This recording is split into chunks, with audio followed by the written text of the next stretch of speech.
Hello friends, welcome everyone. நான் உங்கள் சபரி. கர்நாடகா ஸ்டேட்ல ராய்ச்சூர்னு ஒரு டிஸ்ட்ரிக்ட் இருக்கு. அந்த டிஸ்ட்ரிக்ட்ல வாழ்ந்த 55 வயதுடைய பெண்மணி தான் மல்லம்மா. மல்லம்மா பிறந்தது, வளர்ந்து, படிச்சது எல்லாமே அங்கதான். அவங்க பெருசா எதுவும் படிக்கல. ஒரு 5வது 6வது வரைக்கும் படிச்சிருப்பாங்க. அப்புறம் குடும்பத்தோட சூழ்நிலையால அவங்களும் வெவ்வேறு வேலைகள் பார்க்க ஆரம்பிச்சிட்டாங்க. அவங்களோட கணவர் ஒரு கூலி தொழிலாளி. அதே டிஸ்ட்ரிக்ட சேர்ந்தவர் தான் மல்லம்மாவோட கணவரும். இவங்க ரெண்டு பேர்த்தோட சொந்தக்காரங்க அந்த டிஸ்ட்ரிக்ட்ல நிறைய பேர் இருக்காங்க. அந்த டிஸ்ட்ரிக்ட்ல எந்தெந்த இடத்துல என்னென்ன இருக்கு, யார் யார் தங்குறாங்கிறத இவங்க ரெண்டு பேர்த்திட்ட கேட்டாவே தெரியும். ஏன்னா அத்தனை வருஷமா அதே டிஸ்ட்ரிக்ட்ல தான் இவங்க பிறந்து வளர்ந்துருக்காங்க. அவ்வளவு ஒரு சந்தோஷம். குடும்ப வறுமையான சுச்சுவேஷன்ல இருந்தாலும் ஒரு கணவன் மனைவியா இவங்க ரெண்டு பேரும் சந்தோஷமா அவங்களோட வாழ்க்கையை நடத்தினாங்க. அவர் கூலி தொழிலாளி தான். கிடைக்கிற வேலைகள் பெயிண்டர் ஆகட்டும், கன்ஸ்ட்ரக்ஷன் ஆகட்டும், விவசாயம் ஆகட்டும், ஏதாச்சும் ஒரு வேலையை பார்த்து கிடைக்கக்கூடிய சம்பளத்தை தன்னோட மனைவி கிட்ட வந்து தருவார். தன்னோட மனைவி அதை சேமிச்சு குடும்பத்தை நடத்துவாங்க. இவங்களோட சந்தோஷத்துக்கு அடையாளமா 2 பசங்களும் பிறந்தாங்க. 2மே ஆண் பசங்க. ஸ்கூலுக்கு அனுப்பிச்சு விடுறது, பக்கத்துல இருக்க கவர்மெண்ட் ஸ்கூலுக்கு அனுப்பிச்சு விடுறது, ஒரு பக்கம் நம்ம போய் தொழில பாக்குறது, ஏதாச்சும் கிடைக்கக்கூடிய சம்பளத்தை வச்சு தன்னோட குடும்பத்தை எப்படியாச்சும் மெயின்டைன் பண்ணுமே அப்படிங்கிற ஒரு பிரஷர்லயே அந்த கணவர் எல்லா இடத்துலயுமே போய் கிடைக்கிற வேலைகளை பார்ப்பாரு. ஆனா கரெக்டா 4 வருஷத்துக்கு முன்னாடி அவங்களோட கணவருக்கு ஏதோ ஒரு பிரச்சனை வந்திருக்கு. ஹாஸ்பிட்டல்ல போய் காமிக்கும் போது குணப்படுத்த முடியாத நோய் தன்னோட கணவருக்கு இருக்குங்கிறத மல்லம்மா கண்டுபிடிச்சாங்க. குணப்படுத்த முடியாத நோய்ங்கிறத தாண்டியும் இதை குணப்படுத்தணும்னா கூட நம்ம கிட்ட அவ்வளவு காசு இல்லை. அதனால நம்மளோட கணவருக்கு வேற வழி இல்லைங்கிறது மல்லம்மாவுக்கு அப்பவே தெரிஞ்சிச்சு. 3 வருடங்களுக்கு முன்னாடி அவர் அந்த நோயால இறந்து போயிட்டாரு. தன்னோட கணவர் இறந்ததுக்கு அப்புறம் குடும்பத்தை என்ன பண்றது, நம்ம கிட்ட இருக்க 2 பசங்க படிச்சிட்டு இருக்காங்களே என்ன பண்றதுங்கிற ஒரு பெரிய கேள்விக்குறியோட அந்த ராய்ச்சூர் டிஸ்ட்ரிக்ட்ல மல்லமா இருந்தாங்க. பாக்குறவன் எல்லாரும் படுக்க வரியான்னு கேட்கறதையும் தாண்டி ஒருத்தன் கூட வேலை பார்க்க வரியான்னு சொல்லிட்டு மல்லம்மாவை பார்க்கவே இல்லை. அவங்களுக்கு ஏதாச்சும் ஒரு வேலை பார்த்து தன்னோட குடும்பத்தை காப்பாத்தணும்னு சொல்லிட்டு அவ்வளவு ஒரு ஏக்கம். ஆனா பாக்குறவன் எல்லாரும் தப்பாதான் பாக்குறான். இந்த டிஸ்ட்ரிக்ட்ல நம்ம இருக்கவே கூடாதுன்னு சொல்லிட்டு ராய்ச்சூர்ல இருந்து பெங்களூர் சிட்டிக்கு வந்தாங்க. அவங்க பெங்களூர் சிட்டிக்கு வரதுக்கான இன்னொரு காரணம் என்னன்னா, பெங்களூர் சிட்டில நிறைய வேலை வாய்ப்பு, வெவ்வேறு இடங்கள்ல இருந்து மக்கள் வந்து குமிவாங்க. நமக்குன்னு சொல்லிட்டு ஏதோ ஒரு வேலை கிடைக்கும், நம்மளோட பசங்களை நம்ம காப்பாற்ற முடியும்னு சொல்லிட்டு 2 பசங்களை கூட்டிக்கிட்டு பெங்களூர்ல சிலிகான் வேலி அப்படிங்கிற ஏரியால ஒரு சின்ன வீடை வாடகைக்கு எடுத்து வாழ ஆரம்பிச்சாங்க. கிடைக்கிற எந்த வேலையா இருந்தாலும் பரவாயில்லன்னு சொல்லிட்டு வெவ்வேறு கூலி வேலைக்கு ஆரம்பத்துல மல்லமா பெங்களூர்ல போயிட்டு இருந்தாங்க. பெங்களூர் ஆரம்பத்துல வந்ததுக்கு அப்புறம் 6 மாசம் அவங்க எவ்வளவு கஷ்டப்படணுமோ அவ்வளவு கஷ்டம். வேலை கிடைக்கல, கிடைக்கிற வேலையும் நிரந்தரமா இல்ல. இந்த மாதிரி எவ்வளவோ கஷ்டங்களை தாண்டி எனக்குன்னு சொல்லிட்டு 2 பசங்க இருக்காங்க, அவங்களை நான் நல்லபடியா வளர்த்தனேன் அப்படின்னா அவங்க முன்னேறிட்டாவே எனக்கு போதும் அப்படிங்கிற ஒரே நம்பிக்கையோட எல்லா கஷ்டங்களையும் எவன் தப்பா பாக்குறானோ அவனையெல்லாம் தாண்டி வந்து நான் ஒரு வேலை பார்க்கணும்னு சொல்லிட்டு எவ்வளவோ கஷ்டப்பட்டாங்க. அவங்களோட கஷ்டத்துக்கு ஏத்த மாதிரியே மல்லம்மாவுக்கு ஒரு வேலை கிடைச்சிச்சு. கொஞ்ச தூரத்துல இருக்கிற ஒரு ஹோட்டல் ரெஸ்டாரண்ட்ல தினமும் போய் மாவு அரைக்கிறது, அங்க இருக்கிற காய்கறிகள் எல்லாமே கட் பண்ணி தரது, அந்த சமையலுக்கான எல்லா வேலைகளுமே பார்த்து தந்தாங்க. தினமும் நைட்டு போய் அங்க இருக்கிற எல்லா ஜாமானங்களையும் கழுவி வச்சுட்டு வீட்டுக்கு வருவாங்க. ரொம்ப உடல் ரொம்ப சோர்வாகக்கூடிய வேலையா இருந்தாலும் அவங்களுக்கு அதனால ஒரு நிரந்தர சம்பளம் கிடைச்சிச்சு. தன்னோட பசங்களை அவங்களால மெயின்டைன் பண்ண முடிஞ்சிச்சு. இந்த மாதிரி மல்லம்மாவோட வாழ்க்கையில எல்லா விஷயங்களும் நடந்துட்டு இருக்கும் போது, தன்னோட பசங்களுக்காக மட்டுமே நான் வாழணும்னு சொல்லிட்டு அவங்களோட வாழ்க்கை போகிட்டு இருக்கும் போதுதான் கரெக்டா ஏப்ரல் 2ஆம் தேதி 2024வது வருடம் எப்பயும் போல வேலைக்கு போறேன்னு சொல்லிட்டு போன மல்லம்மா திருப்பி வீடு திரும்பவே இல்லை. மல்லம்மாவுக்கு 55 வயது அப்படின்னா கண்டிப்பா அவங்களோட பசங்க காலேஜ் படிக்கிற பசங்களா இருக்கலாம். அந்த காலேஜ் படிக்கிற பசங்களுக்கு ஒரு பெரிய கேள்விக்குறி, காலையில போன அம்மா சாயந்தரம் எப்பயும் திருப்பி வருவாங்க. திருப்பி அந்த ரெஸ்டாரண்ட்டுக்கு போய் ஏதாச்சும் பாத்திரங்கள் உண்டானா கூட நைட்டு போயிட்டு திருப்பி வருவாங்க. ஆனா இப்ப காலையில போனவங்க திருப்பி வரவே இல்லை. என்ன ஆச்சுன்னு சொல்லிட்டு அவங்க ரொம்ப நேரமா காத்துட்டு இருந்தாங்க. உடனே அந்த பசங்க பக்கத்துல இருக்கிற அந்த ஹோட்டலுக்கு போய் பார்த்திருக்காங்க. ஆனா அந்த ஹோட்டல்ல இருந்து ஆல்ரெடி அவங்க அம்மா கிளம்பிட்டாங்க. வேலையெல்லாம் முடிச்சு அவங்க கிளம்பிட்டாங்கப்பா அப்படிங்கிற ஒரு பதிலை கேட்கும் போது அவங்க அம்மா எங்க போயிருக்காங்க அப்படிங்கறது அந்த பசங்களுக்கே தெரியல. அடுத்தது அந்த 2 பசங்களும் பக்கத்துல இருக்கிற வீட்டுக்காரங்க எல்லாத்தையுமே கூப்பிட்டு உதவிக்கு கேட்டிருக்காங்க. என்னோட அம்மாவை காணோம், போனவங்க திருப்பி வரவே இல்லை, எப்படியாச்சும் தேடித்தாங்கன்னு சொல்லிட்டு நிறைய பேரை சப்போர்ட்டுக்கு கூப்பிட்டுருக்காங்க. அவங்களுக்குன்னு சொல்லிட்டு அந்த ஊர்ல சொந்தக்காரங்க யாருமே இல்லை. எல்லாருமே அந்த ராய்ச்சூர் டிஸ்ட்ரிக்ட்ல தான் இருக்காங்க. ஆனா அவங்களும் பெருசா இவங்களை கண்டுக்கிறது இல்லை. என்னைக்கு மல்லம்மாவோட ஹஸ்பண்ட் இறந்தாரோ, எப்ப அவங்க காசே இல்லாம இருக்காங்களோ, அவங்களோட சொந்தக்காரங்க ஒருத்தவங்க கூட அவங்களை திரும்பி பார்க்கவே இல்லை. பக்கத்து வீட்டுக்காரங்களோட ஹெல்ப் வச்சுக்கிட்டு எல்லா இடத்துலயுமே தேடி இருக்காங்க. நைட்டு 10 மணி ஆகுது, 11 மணி ஆகுது. ஆனா மல்லம்மாவை கண்டுபிடிக்க முடியல. உடனே அந்த 2 பசங்க பக்கத்துல இருக்கிற போலீஸ் ஸ்டேஷனுக்கு போய் என்னோட அம்மாவுக்கு 55 வயசு ஆகுது, பக்கத்துல இருக்கிற ஒரு ரெஸ்டாரண்ட்ல தான் சமையல் வேலை எல்லாத்தையுமே பார்த்துட்டு இருக்காங்க, அங்கே கிளீனிங் வேலையெல்லாம் பாக்குறாங்க. தினமும் காலையில போனா நைட்டு வீட்டுக்கு வருவாங்க. ஆனா இன்னைக்கு வரவே இல்லை அப்படிங்கிற ஒரு மிஸ்ஸிங் கம்ப்ளைண்ட தராங்க. பெங்களூர் சிட்டி, கோடிக்கணக்கான பேர் வாழக்கூடிய சிட்டில 55 வயதுடைய லேடி, அது ஒரு கூலி தொழிலாளி, திடீர்னு வீட்டுல வராம மிஸ் ஆயிட்டாங்க அப்படின்னா அந்த போலீஸ் ஸ்டேஷன்ல எப்படி ரியாக்ட் பண்ணுவாங்கன்னு கொஞ்சம் யோசிச்சு பாருங்க. அவங்க எப்பயும் போல கம்ப்ளைண்ட் வாங்கிக்கிட்டு உங்க அம்மாவை நாங்க தேடுறோம்னு சொல்லிட்டு எல்லா போலீஸ் ஸ்டேஷனுக்கு இன்ஃபர்மேஷன் கொடுத்துட்டு ஏதாச்சும் கான்ஸ்டபிள் பேட்ரோலிங்ல இருந்தாங்க அப்படின்னா 55 வயதுடைய லேடி மிஸ் ஆயிட்டாங்க, ஏதாச்சும் இடங்கள்ல கண்டுபிடிச்சிங்க அப்படின்னா சொல்லுங்க அப்படிங்கிற எல்லா இன்ஃபர்மேஷனுமே பாஸ் பண்றாங்க. இந்த ரெண்டு பசங்களுக்கும் என்ன பண்றதுனே தெரியல. இது வரைக்கும் நம்மளோட அம்மா தான் நம்மளை படிக்க வச்சாங்க, நம்மளோட அம்மா தான் நம்மளை காப்பாத்துனாங்க, நம்ம சொந்தமா ஒரு வேலைக்கு கூட போகல. ஆனா இப்ப நம்மளோட அம்மா நம்ம வீட்டுல இல்ல, எங்க போனாங்க அப்படிங்கறதும் தெரியல. பொதுவாவே ஒரு சம்பவம் நடக்கும் போது நம்ம ரெண்டு ஆங்கிள் இருந்து பார்ப்போம். ஒரு ஆங்கிள் பார்த்தா யாரு பாதிக்கப்பட்டிருக்காங்களோ அவங்களோட குடும்ப நபர்கள் எல்லா இடத்துலயுமே தேடி கடைசியா ஒரு போலீஸ் ஸ்டேஷன்ல முடிவாங்க. இன்னொரு இடத்துல பார்த்தா ஒருவேளை அந்த பாதிக்கப்பட்டவர் எங்கேயாச்சும் இறந்து கிடந்தாரு அப்படின்னா யாராச்சும் ஒருத்தவங்க ஆள் பேர் தெரியாத யாராச்சும் ஒருத்தவங்க பார்த்து அதே போலீஸ் ஸ்டேஷனுக்கு தான் இன்ஃபர்மேஷன் வரும். அதே மாதிரிதான் இந்த சம்பவத்திலயும் நடந்துச்சு. ஆனா ரொம்ப கொடூரமா நடந்துச்சு. ஏப்ரல் 2ஆம் தேதி இந்த மல்லம்மா அப்படிங்கிற பெண்மணி தொலைஞ்சு போயிருக்காங்க. ஏப்ரல் 3ஆம் தேதி காலையில ஒரு 8 மணிக்கு அதே ஏரியாவுக்கு பக்கத்து ஏரியால இருக்கிற அமிர்தஹள்ளி அப்படிங்கிற ஏரியால ஒரு கன்ஸ்ட்ரக்ஷன் பில்டிங் நடந்துட்டு இருக்கு. பில்டிங்கோட கன்ஸ்ட்ரக்ஷன் வேலை, நிறைய ஃப்ளோர்ஸ் இருக்கு. அதுல பேஸ்மெண்ட்ல வேலை பார்க்கிற ஒருத்தவர் காலையில 8 மணிக்கு வேலை பார்க்கலாமே நுழைஞ்சிருக்காரு. அவர் உள்ளார போகும்போது யாரோ ஒருத்தவங்க அவங்க படுத்து கிடக்குற மாதிரி தெரியுது. யார் இது காலையில 8 மணிக்கே வந்து படுத்து கிடக்குறாங்கன்னு சொல்லிட்டு பக்கத்துல போயிருக்காரு.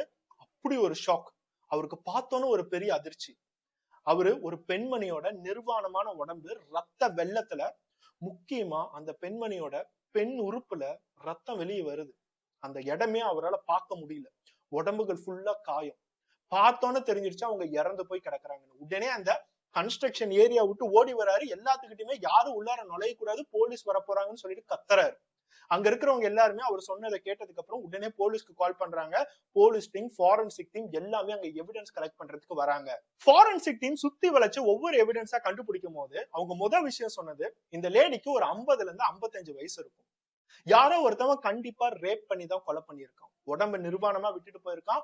உடம்பு ஃபுல்லா ஏகப்பட்ட காயங்கள். அவங்களோட மார்பகம் ஆகட்டும், வயிறாகட்டும், பெண் உறுப்புகள் ஆகட்டும், எல்லா இடங்களுமே பார்க்க கூட முடியல, அவ்வளவு காயங்கள். யாரோ ஒருத்தன் கொடூரமா இவங்கள ரேப் பண்ணியிருக்கான். அந்த பெண்ணோட உடம்ப கூட அவன் மதிக்கல. சும்மா ஒரு இறையா பார்த்து அவனோட காமத்தை டோட்டலா அனுபவிச்சுட்டு அந்த பெண்மணியை கொன்னு போட்டுட்டு போயிருக்கான். போலீஸ்க்கு இந்த எல்லா விஷயங்களும் பார்க்கும்போது கண்டிப்பா இது முன்னாடி நாள் நைட்டு தான் நடந்திருக்குங்கிறது நல்லாவே தெரியுது. ஏன்னா அந்த கன்ஸ்ட்ரக்ஷன் ஏரியால தினம் தினம் வேலை பார்க்கறவங்க வராங்க போறாங்க. நேத்து நைட்டு போகிற வரைக்கும் இந்த யாருமே இல்ல. ஆனா இன்னைக்கு காலையில வரும்போது ஒருத்தவங்க இருக்காங்க அப்படின்னா நேத்து நைட்டு தான் இந்த சம்பவம் நடந்திருக்கு. சுத்தி முத்தியும் எல்லா சிசிடிவி கேமராத்தையும் செக் பண்றாங்க. யார் இந்த பெண்மணி அப்படிங்கிற பெருசா அடையாளம் யாருக்கும் தெரியல. எப்பயுமே யாராச்சும் ஒருத்தவங்க அடையாளமே தெரியாம ஒரு பாடி கிடைச்சாங்க அப்படின்னா சுத்தி இருக்கிற எல்லா ஏரியா போலீஸ் ஸ்டேஷனுக்கும் இந்த டீடைல்ஸ் அண்ட் ஸ்பெசிபிகேஷன்ஸ் அனுப்பிச்சு விடுவாங்க. 50ல இருந்து 55 வயதுடைய ஒரு லேடி, அமிர்தஹள்ளி தான் ஏரியா. சோ அந்த ஏரியாவுக்கு பக்கத்துல யாராச்சும் ஒரு மிஸ்ஸிங் கேஸ் இருக்கா அப்படிங்கறத எல்லா போலீஸ் ஸ்டேஷனுக்குமே அனுப்பிச்சு விடுறாங்க. சோ சிலிகான் வேலி போலீஸ் ஸ்டேஷன்ல 55 வயதுடைய மல்லம்மா அப்படிங்கிற ஒரு அம்மாவை காணும்னு சொல்லிட்டு ஒரு கம்ப்ளைண்ட் வந்திருக்கு. சோ இப்போ அந்த ரெண்டு பசங்களையும் கூட்டிட்டு போய் மார்ச்சரியில அந்த டெட் பாடியை காட்டுறாங்க. அந்த ரெண்டு பசங்களுக்கும் பார்த்தோன்னா அப்படி ஒரு அதிர்ச்சி. இது எங்க அம்மாவான மல்லம்மா தான் சொல்லிட்டு அதே இடத்துல கத்தி கதறி அழுகுறாங்க. அவங்களால தன்னோட அம்மாவை அப்படி பார்க்க முடியல. உடம்பு ஃபுல்லா காயங்கள்.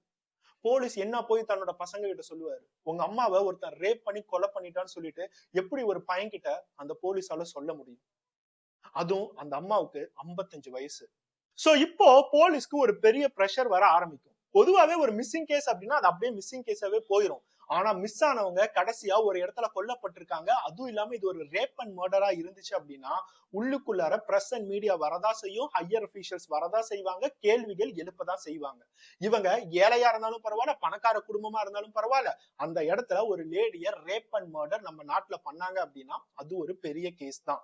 சோ இப்ப போலீஸ்க்கு இருக்கிற ஒரு பெரிய தலைவலியே இந்த லேடி எங்கெல்லாம் போனாங்க, யார் இவங்களை அட்டாக் பண்ணா, இல்ல இவங்களுக்கு தெரிஞ்சவங்க தான் இவங்க பண்ணிருக்கானா, இல்ல தெரியாதவங்க பண்ணிருக்கானா, இந்த மாதிரி எல்லா கேள்விகளுக்குமே பதில் யாரு சொல்லுவாங்க அப்படின்னா அந்த மல்லம்மாவோட பசங்களை தான். அந்த ரெண்டு பசங்களையும் போலீஸ் ஸ்டேஷனுக்கு வர வச்சு உங்க அம்மா எங்கெல்லாம் தினமும் போறாங்க, உங்க அம்மாவுக்கு வேற ஏதாச்சும் தொடர்பு இருக்கா, இந்த மாதிரி எல்லா கேள்விகளுமே கேட்கிறாங்க. அப்போ அந்த ரெண்டு பசங்களும் ஒரே ஒரு க்ளூ மட்டும் போலீஸ்க்கு கொடுத்திருக்காங்க. அவங்க முக்கியமா சொன்ன க்ளூ என்னன்னா, எங்க அம்மாவுக்கு குடிப்பழக்கம் இருக்கு, தினமும் குடிச்சிட்டு தான் வீட்டுக்கு வருவாங்க, அடிக்கடி வெவ்வேறு இடங்களுக்கு பாருக்கு போவாங்க அப்படிங்கிற ஒரு முக்கியமான க்ளூவை தந்திருக்காங்க. எங்க அம்மா தினமும் ஹோட்டலுக்கு போவாங்க, நிறைய வேலை பார்ப்பாங்க, அவங்களுக்கு உடம்பு வலி இருக்குன்னு சொல்லிட்டு அதை எப்படியாச்சும் மறக்கணும்னு சொல்லிட்டு அவங்க குடிக்க அடிக்ட் ஆக ஆரம்பிச்சாங்க.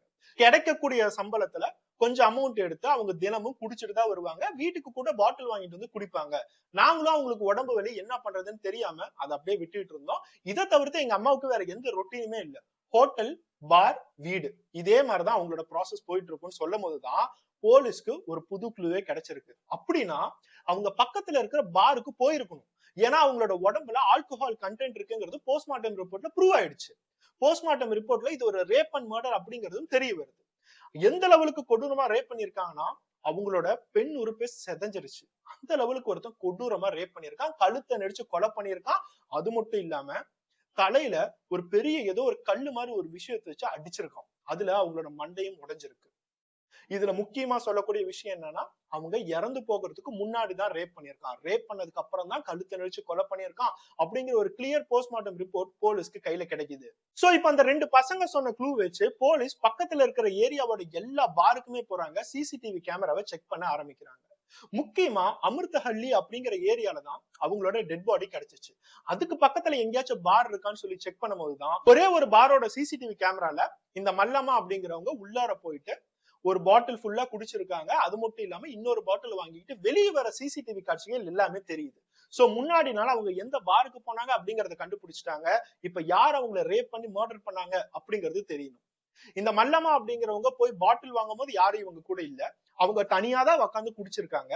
தனியா உட்காந்து குடிச்சு தனியா தான் வெளியே நடந்து வராங்க. சோ யாருமே இவங்களுக்கு கம்பெனி தரல, தெரிஞ்சவங்க யாரும் இவங்களை ரேப் பண்ணி கொலை பண்ணல. சோ அப்படின்னா யாரோ ஒருத்தன் தெரியாதவன் தான் உள்ளார நுழைஞ்சிருக்கும். இந்த மல்லம்மா போகும்போது பின்னாடி யாராச்சும் ஃபாலோ பண்ணி போறாங்களா அப்படிங்கிற சிசிடிவிகள் காட்சிகள் எல்லாம் பார்க்கும் போதுதான் இந்த மல்லம்மா போகும்போது பின்னாடி ஒரு ஆண் கொஞ்ச தூரத்திலேயே இந்த மல்லம்மாவை ஃபாலோ பண்ணிக்கிட்டு வரான். அது சிசிடிவி காட்சிகள்ல நீட்டாவே பதிவாயிருக்கு. அவனோட ஃபேஸ் முதற்கொண்டு நல்லாவே சிசிடிவி காட்சிகள்ல தெரிஞ்சிருச்சு. அவனை பாக்குறதுக்கு கொஞ்சம் சின்ன பையன் மாதிரிதான் இருக்கான். உடனே அவன் யாரு அப்படிங்கறத கண்டுபிடிக்கணும். அந்த பாருக்கு போறாங்க, அந்த சிசிடிவி காட்சிகள் வச்சு எல்லாத்துலயுமே காட்டுறாங்க. அந்த பார்ல இருக்கிற ஒருத்தன், சார் இவன் பேரு சச்சின் கரண், இவனுக்கு 19 வயது ஆகுது, உத்தரப்பிரதேஷ் கோரக்பூர்ல இருந்து இங்க வந்து ஒரு பெயிண்டரா வேலை பார்த்துட்டு இருக்கான். இவ்வளவு டீடைல்ஸ் எப்படா நீ சொல்றேன்னு கேட்கும் போது, இவன் என்னோட ஃப்ரெண்டு தான் சார், இவன் எங்க தங்கி இருக்கான்னு கூட எனக்கு தெரியும், எதுக்காக இவனை தேடிட்டு இருக்கீங்க அப்படிங்கிற ஒரு பெரிய கேள்விக்குரிய அந்த நண்பர் இந்த போலீஸ்ட கேட்கிறாரு. இது எல்லாத்தையும் கேட்டதுக்கு அப்புறம் போலீஸ்க்கு ஒரு பெரிய சந்தோஷம். சரி இவனை நம்ம கண்டுபிடிச்சிட்டோம், இவன் குற்றவாளியாவும் இருக்கலாம், இல்ல குற்றத்தை இவன் பார்த்திருக்கலாம். ஏன்னா அந்த மல்லம்மாவை பின்னாடியே ஃபாலோ பண்ணிட்டு போனது நல்லாவே தெரியுது இந்த சிசிடிவி காட்சிகள்ல. அவனோட அட்ரஸ வாங்குறாங்க. ஆனா அட்ரஸ் வாங்கும் போது கூட எந்த நண்பர்கிட்டையும் நான் இதுக்காக தான் தேடுறேன் உன்னோட நண்பனை அப்படிங்கறத அவங்க தெரிவிக்கவே இல்லை. ஏன்னா எக்காரணத்து கொண்டும் அந்த இடத்துல குற்றம் செஞ்சவன் ஓடிடக்கூடாது. அவனோட அட்ரஸ கண்டுபிடிச்சு அந்த சச்சின் கரண் அப்படிங்கிற ஒருத்தவனை விசாரிக்கிறதுக்கு போறாங்க. ஆனா வீட்டுக்கு போனா அந்த சச்சின் கரண் இல்ல. அந்த ரூம்மேட்ஸ் எல்லாத்திட்டுமே கேட்கும் போது கொஞ்ச நேரத்துக்கு முன்னாடிதான் சார் தன்னோட ஊருக்கு போறதா அவன் சொன்னான், ஏதோ லீவ் எடுத்துக்கிட்டு போறான் போல அப்படிங்கறத போலீஸ்ட சொல்றாங்க. சோ போலீஸ்க்கு இப்ப ஒரு பெரிய டவுட். நேத்து அவன் மல்லம்மா அப்படிங்கிற ஒரு லேடியை ஃபாலோ பண்ணியிருக்கான். இன்னைக்கு காலையில அந்த மல்லம்மா அப்படிங்கிறவங்க டெட் பாடியா நமக்கு கிடைச்சிருக்காங்க. அதே நேரத்துல இவனை வந்து நம்ம என்கொயரி பண்ணலான்னு பார்த்தா இவன் ஊருக்கு வர்றதுக்கு பாக்குறான். உடனே அங்க இருக்கிற பஸ் ஸ்டாப்புக்கு போறாங்க. பஸ் ஸ்டாண்ட்ல போய் அவன் பஸ் ஏறுறதுக்கு கரெக்டா 5 செகண்டுக்கு முன்னாடி அவன் பஸ் ஏற போறான். உடனே போலீஸ் எல்லாமே போய் அவனை வளைச்சு புடிச்சு போலீஸ் ஸ்டேஷனுக்கு கொண்டுட்டு வந்து அவங்களோட ஸ்டைல்ல விசாரிக்கும் போது கடைசியா அவன் உண்மையை ஒத்துக்கிட்டான். ஆரம்பத்துல அவன் நான் எதர்ச்சியாதான் சார் ஊருக்கு போறேன், எனக்கு லீவு, நான் போயிட்டு நான் திருப்பி வந்துருவேன், நீ விட்டுருங்கன்னு கத்தி கதறினாலும் போலீஸ்க்கு இருக்கிற ஒரே ஒரு ஆங்கிள் இவன் மட்டும்தான் குற்றவாளி. ஏன்னா இவன் தான் பின்னாடி ஃபாலோ பண்ணிட்டு போயிருக்கான். சோ போலீஸ்க்கு முன்னாடியே தெரியும் இவன் தான் குற்றவாளின்னு அவங்களோட ஸ்டைல்ல விசாரிச்சிருக்காங்க. கடைசியா ஒத்துக்கிட்டான். ஆமா சார் நான் தான் அந்த லேடியை கொலை பண்ணேன்னு ஒத்துக்கும் போதுதான் போலீஸ்க்கு ஒரு பெரிய தலைவலியே முடிஞ்சிச்சு. ஒத்துக்கிட்டான். இனிமேட்டு இவன் என்னென்னலாம் பண்ணா அப்படிங்கறத நீட்டா விசாரிக்க ஆரம்பிச்சாங்க. இந்த கரண் அப்படிங்கிறவனுக்கு வெறும் 19 வயசுதான் ஆகுது. ஸ்கூலிங் எல்லாம் முடிச்சதுக்கு அப்புறம் அந்த யூபி கோரக்பூர்ல இருந்து பெயிண்டர் வேலைக்காக பெங்களூர் சிட்டில வந்து வெவ்வேறு கன்ஸ்ட்ரக்ஷன் இடத்துக்கு போய் பெயிண்டிங் ஒர்க் எல்லாம் பண்ணுவான். அதனால இவனுக்கு எங்கெங்கெல்லாம் கன்ஸ்ட்ரக்ஷன் நடக்குது அப்படிங்கிறது நல்லாவே தெரியும். ஏன்னா ஒவ்வொரு இடங்களுக்கும் போய் பெயிண்டிங் வேலையெல்லாம் பார்க்கும் போது நிறைய கான்டாக்ட்ஸ் இவனுக்கு இருக்கு. தினம் தினம் கிடைக்கக்கூடிய காசை வச்சு வந்து நல்லா தண்ணி அடிப்பான். அந்த தண்ணி அடிக்கிற பார் தான் அமிர்தஹள்ளியில இருக்கிற அந்த பார். அன்னைக்கு ஏப்ரல் 2ஆம் தேதி எப்பயும் வந்து அவன் குடிச்சிட்டு இருக்கான். குடிச்சிட்டு இருக்கும் போதுதான் பக்கத்துல இருக்கிற மல்லம்மாவை கவனிச்சிருக்கான். மல்லம்மா பாட்டுக்கும் அந்த பார்க்குள்ளார என்டர் ஆகுறாங்க. அந்த பார்க்குள்ளார அத்தனை ஆண்கள் இருக்கும் போது மல்லம்மா ஒரே ஒருத்தவங்க தான் அந்த இடத்துல லேடி. அவங்க 2 பாட்டில் வாங்குறாங்க. ஒரு பாட்டில் அதே இடத்துல பெஞ்சில உட்காந்து குடிக்கிறாங்க. இன்னொரு பாட்டில் அவங்க வீட்டுக்கு எடுத்துக்கிட்டு அப்படியே நடக்கிறாங்க. அவங்க குடிச்சு முடிச்சு வெளியே நடக்கும் போது இவன் நீட்டா கவனிச்சு பார்த்திருக்கான். அந்த மல்லம்மா தனியா தான் நடந்துட்டு இருக்காங்க. சோ தனியா அவங்க போவதை இவன் பார்த்தோன்னே இவனுக்கும் ஒரு குடி போதை. அதனால அவங்க மேல ஒரு காம எச்ச அவனுக்கு தோண ஆரம்பிச்சிச்சு. அவங்கள ரேப் பண்ணணும்னு சொல்லிட்டு அப்பவே அவன் முடிவு பண்ணிட்டான். ஏதாச்சும் சான்ஸ் கிடைக்குமா, தனியான இடம் ஏதாச்சும் கிடைக்குமான்னு சொல்லிட்டு மல்லம்மாவுக்கு பின்னாடியே நீட்டா கேர்ஃபுல்லா அப்படியே ஃபாலோ பண்ணிட்டு போயிருக்கான். இந்த எல்லா சம்பவம் நடந்தது நைட் ஒரு 10ல இருந்து 11க்குள்ளார. சோ அந்த அமிர்தஹள்ளி அப்படிங்கிற ஏரியால ஒரு கன்ஸ்ட்ரக்ஷன் சைட் இருக்கு. அந்த கன்ஸ்ட்ரக்ஷன் சைட்டுக்கு அவங்க நடக்கும் போதே இவனுக்கு நல்லா தெரியும் அங்க ஆள் நடமாட்டம் இருக்காது, அங்க ஒரு கன்ஸ்ட்ரக்ஷன் சைட் இருக்குங்கிறது இவனுக்கு நல்லாவே தெரியும். அந்த கன்ஸ்ட்ரக்ஷன் சைட் வர வரைக்கும் இவன் வெயிட் பண்ணி அப்படியே பின்னாடி ஃபாலோ பண்ணிட்டே போயிருக்கான். அந்த மல்லம்மா அப்படிங்கிறவங்க அந்த பில்டிங்க்கு முன்னாடி நடந்து போகும்போது இவன் உடனே போய் பின்னாடி இருந்து அவங்களோட வாயை டோட்டலா க்ளோஸ் பண்ணி அவங்கள அப்படியே இழுத்துக்கிட்டு அந்த கன்ஸ்ட்ரக்ஷன் சைட்டுக்குள்ளார போயிட்டான். மல்லம்மா சரியான போதையில இருக்காங்க. ஏன்னா அவங்க ஒரு பாட்டில் ஃபுல்லா குடிச்சிருக்காங்க. அவங்க என்னதான் குடிச்சிருந்தாலும் நம்மளை இவன் ரேப் பண்ண போறாங்கிறது மல்லம்மாவுக்கு நல்லாவே தெரியுது. அவங்க உடனே கத்த ஆரம்பிச்சிருக்காங்க, அவனை உதறி விட ஆரம்பிச்சிருக்காங்க. அங்க இருந்து தப்பிக்கணும்னு சொல்லிட்டு அவங்க எவ்வளவோ முயற்சி பண்ணிருக்காங்க. அவங்களை கட்டுப்படுத்த முடியல. அதனால கரண் ஒரு பக்கத்துல இருக்கிற செங்கில் எடுத்து விஷயமா அவங்க தலையில ஓங்கி அடிச்சிருக்கான். அவங்க மண்டை அப்படியே அதே இடத்துல உடைஞ்சிருச்சு. மண்டையில இருந்து ரத்தம் வர ஆரம்பிச்சிருச்சு. இருந்தாலும் அவங்க வழியில துடிக்கிறாங்க. யாராச்சும் உதவிக்கு வருவாங்கன்னு சொல்லிட்டு அவங்க நினைக்கிறாங்க. ஆனா இந்த எல்லா விஷயங்களும் நடக்கிறதுக்குள்ளார ஒரு பெரிய வெறியோட எவ்வளவு கொடூரமா அந்த 55 வயதுடைய லேடிய அவன் ரேப் பண்ணியிருக்கான். உடம்புல இருக்கிற எல்லா துணிகளையும் எடுத்து நிர்வாணப்படுத்தி அவங்களோட உடம்புகள்ல எவ்வளவு ஒரு காயங்கள். அவங்க கடைசி வரைக்கும் யாராச்சும் உதவுவாங்க, நான் வீட்டுக்கு போகணும், என்னோட 2 பசங்க இருக்காங்க, என்னோட 2 பசங்களுக்காக தான் நான் இத்தனை வருஷமா உழைச்சிட்டு இருக்கேன். இது எல்லாமே அவங்களோட மனசுக்குள்ளார இருக்கிறது இந்த காமத்துக்காக அலையிற மிருகங்களுக்கு சத்தியமா தெரியாது. வெறும் 19 வயசு தான் இவனுக்கு. 19 வயசு பையன் 55 வயது லேடி ஒரு அம்மா. 19 வயது பையனுக்கு பேசிக்கா அம்மாவோட ஏஜ் பாத்தீங்கன்னா 50ல இருந்து 55 இருக்கும். அந்த அம்மா வயசுல இருக்கிற ஒரு லேடின்னு கூட அவன் பார்க்கல. அவனோட காமத்தை அதே இடத்துல தீர்த்துக்கிட்டான். ரேப் பண்ணதுக்கு அப்புறம் கழுத்து நெரிச்சு கொலை பண்ணியிருக்கான். அவங்களோட உடம்பு ஃபுல்லா அவ்வளவு காயங்கள். ஒரு பெண்ணோட உடம்புன்னு கூட பார்க்காம அது நிர்வாணமா அதே இடத்துல போட்டுட்டு அவன் பாட்டுக்கும் குடி போதையில போயிட்டான். அடுத்த நாள் அவன் செஞ்ச குற்றம் அவனுக்கு நல்லாவே தெரியும். அடுத்த நாள் அவனுக்கு போதை எல்லாம் தெரிஞ்சதுக்கு அப்புறம் இப்ப ஒரே ஒரு விஷயம், போலீஸ் எப்படியும் அந்த டெட் பாடியை கண்டுபிடிச்சிருவாங்க. கண்டுபிடிச்சா அடுத்தது நம்ம கிட்ட வர்றதுக்கு நிறைய வாய்ப்புகள் இருக்கு. பெங்களூர் ஃபுல்லா தான் சிசிடிவி கேமரா எல்லா இடத்துலயும் இன்ஸ்டால் இருக்கு. சோ இப்போ நம்ம யூபிக்கு நம்ம சொந்த ஊருக்கு ஓடி போயிட்டு கொஞ்சம் மாதங்கள் கழிச்சு திருப்பி வருவோம்னு சொல்லி நினைச்சிட்டு தான் அவன் அந்த ரூம்மேட்ஸ் எல்லாத்துக்கிட்டுமே நான் ஊருக்கு போறேன்னு சொல்லிட்டு பஸ் ஸ்டாண்ட் வரைக்கும் போயிருக்கான். ஆனா அதுக்குள்ளார போலீஸ் எல்லா க்ளூவுமே நீட்டா கண்டுபிடிச்சு ட்ராக் பண்ணி அவனை போய் அரெஸ்ட் பண்ணிட்டாங்க. ஏப்ரல் 2ஆம் தேதி இந்த குற்றம் நடந்திருக்கு. ஏப்ரல் 4ஆம் தேதி இவனை ஈஸியாவே அவங்க அரெஸ்ட் பண்ணிட்டாங்க. இதுதான் மல்லம்மா அப்படிங்கிற 55 வயதுடைய ஒரு அம்மா, 2 பசங்களுக்கான அம்மா. எவ்வளவோ கஷ்டங்களை தாண்டி இந்த பெங்களூர் சிட்டில நமக்கும் ஒரு வாழ்க்கை கிடைக்கும், நமக்கும் ஒரு உலகம் இருக்கு, நம்ம 2 பசங்களை காப்பாற்ற முடியும்னு எவ்வளவோ ஒரு கனவுகளோட கஷ்டப்பட்டு வாழ்ந்துட்டு இருந்த ஒரு பெண்மணியோட கனவுகளாகட்டும் நினப்புகளாகட்டும் எதுவுமே அந்த காம மிருகத்துக்கு தெரியவே இல்லை. ஒரு உடம்பு ஒரு இறை இப்படிதான் அந்த மிருகம் பார்த்திருக்கு. வெறும் 19 வயசு அவனுக்கு. அந்த 19 வயசுல எதனால இவனுக்கு இந்த மாதிரி விஷயங்கள் செய்ய தூண்டி இருக்கும்? ஒரு 55 வயதுடைய லேடி ஒரு அம்மாவா அவன் பார்க்க மாட்டானா? இந்த மாதிரி எந்த விஷயங்களுமே தெரியல.